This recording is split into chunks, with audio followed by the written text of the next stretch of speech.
E aí, gente? Como é que vão vocês? Tudo bem? Como é que vão vocês? Tudo bem? Como é que está? Como é que foi então a semana 5? Uma semana muito interessante, né? Como vocês viram, a Idade Moderna, ou como alguns autores chamam também de Antiguidade Moderna, porque é entendido que várias fases aconteceram, né? Outros momentos dentro desse período da Idade Moderna. Então, alguns chamam de antiguidade, baixa antiguidade, contemporaneidade, dentro da questão da própria Idade Moderna. Mas o que é importante para nós, né? Eu, como professor de educação física, vocês, como futuros professores de educação física, entenderam e perceberam lá na Idade Moderna, ou na Antiguidade Moderna, nós percebemos uma coisa muito importante, muito interessante, né? Existem paradigmas que a sociedade, no momento, ela entende em relação ao homem e o que ele significa. Lembra lá da epistemologia? Então, na sociedade moderna, que já se iniciava, né, com o século das luzes, inclusive na época que já começava a trazer esse elemento para cá, que teve a sua continuidade, né, o movimento pela industrialização que já começava, né, a formação da massa trabalhadora que já existia, né, os grandes conglomerados econômicos, a sociedade vivendo naquele mesmo espaço, nas cidades e tudo mais. Isso também repercutiu para a educação física a formação do cidadão integral, né? E, nesse momento, muitas coisas foram revisitadas lá do passado, como aconteceu com o Barão de Coubertin, né, que na França ele resgatou os valores olímpicos através dos Jogos Olímpicos que começassem a unificar os países em torno de um ideal, né? Esse ideal era justamente um atleta que fosse repercutisse a ideia do olimpismo, né? A ideia que nós já discutimos anteriormente, né? A questão do homem íntegro, do homem ético, do homem que participa das competições e que mostra que tem um legado em relação ao esporte, né? E o esporte como a formação integral do homem, lembrando esse ideal nós vimos lá na Grécia, né?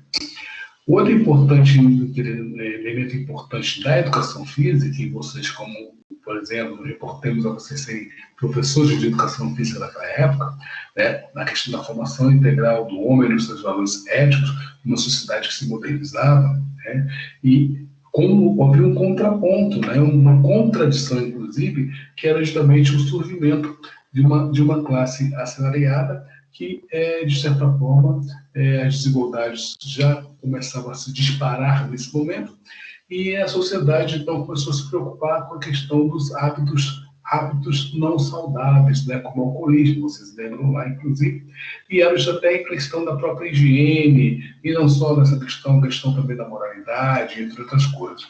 E a educação física foi chamada nesse momento para também fazer um trabalho nessa perspectiva. Então, lembrando, vocês, como professores de educação física, nesse momento, né, teriam que atuar nessa frente, dessa forma. Como é que a atividade física iria auxiliar para que esse homem que tivesse um comportamento adequado? Aí lembra a questão que já está na discussão da semana 5, que é o utilitarismo, ou seja, que todas as ações pedagógicas, assim diante, da educação física, teriam uma utilidade, uma finalidade.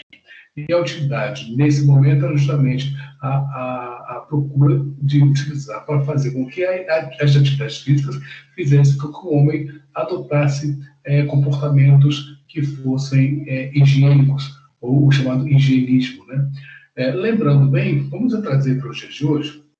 Nos dias de hoje se discute muito a questão do sedentarismo, não é isso? A questão da depressão, as doenças psicossociais, né?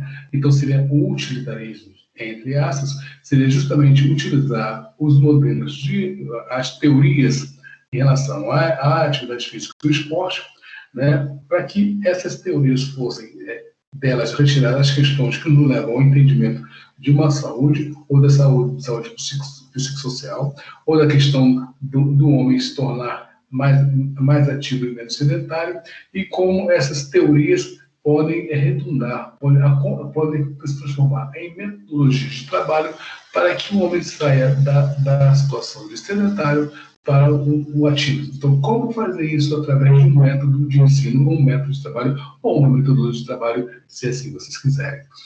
Lembrando, então, que, dessa forma, mas nós tivemos um contraponto, que era a sociedade inglesa, né? Dentro da Europa, que ela tinha um comportamento mais voltado para a formação do homem, no sentido de entender que a participação no esporte vai trazer bons reflexos para como a sociedade, né, vai se organizar, os clubes, as comunidades, né, e assim por diante. E aí surge a ideia do sportsmanship, ou seja, o homem que participa do esporte, o homem que utiliza o esporte como uma forma social de vivência. Então, lembro, claro, vocês viram os vídeos e tudo mais, isso é importante para mostrar que a Inglaterra toma um outro ponto em relação ao esporte e aos jogos, né? Mostrando ali a necessidade da regulamentação, que é na regulamentação do esporte que você coloca ali as regras, os comportamentos, e aí você civiliza a sociedade para ter algo que possa ser entendido como algo que seja harmônico e que traga benefícios para a sociedade. Ou seja, o homem que é cavaleiro, ou seja, o gentleman, que é alcunhado, a uma alcunha do cidadão inglês. Bom, feito isso então, gente, agora nós temos a semana 6. A semana 6, o que ela faz em si? Ela continua nesse processo de desenvolvimento do esporte e da educação física, mas levado a um contexto diferente.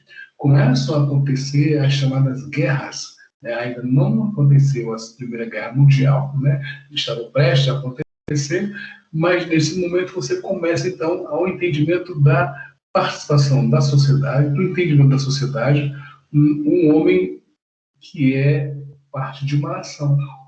Ou seja, essa ideia da nação, ela vem com a importância dada pelos militares, que até então toma a atividade física como uma forma de formar, uma forma de educar, formando não somente cidadãos civis, como também os militares. Para eles, o entendimento que desde a formação da criança até a formação do soldado, haveria uma continuidade. Isso permaneceu por muito tempo. E aí surgiram as escolas de ginástica, né? Como vocês vão ver lá, a ginástica alemã, a ginástica sueca e a ginástica francesa, que teve as suas controladas com suas teorias e metodologias. E lembrando que a ginástica francesa, através da escola de Joinville e Le Point, foi aquela que veio para o Brasil, introduziu no Brasil a educação física. A educação física foi para as escolas e teve a participação importante do cidadão militar. Lembrando, gente, uma coisa, vamos fazer uma diferença. O cidadão militar, ou a educação física militar e militarismo são coisas um tanto quanto diferentes, né? A forma, ou a metodologia de ensinar a atividade física é a educação física militar. Logicamente, o militarismo está em cima, mas o militarismo ele é a questão da vida militar, né? Então essas questões são importantes a gente poder fazer um contraponto entre elas, tá? E o militarismo ou a educação física militar, eles acabaram introduzindo valores, questões éticas na formação, na pedagogia da educação física no Brasil. Eu queria chamar a atenção para vocês para uma coisa. Eu nasci em 1961, né?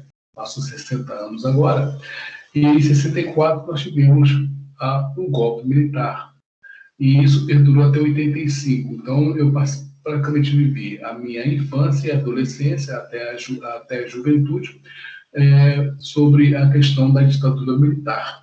Então, realmente, isso trouxe muitos problemas para nós. A questão da ditadura não foi fácil, a questão do sumiço de líderes estudantis e tudo mais. Mas é importante a gente analisar que a compreensão e a participação e a contribuição dos militares, através do conhecimento que eles adquiriram, através da ginástica e tudo mais, precisa estar um pouco separado disso. Então, nós vivemos hoje num regime democrático, mas é importante a gente entender e fazer uma leitura, que é o seguinte, né?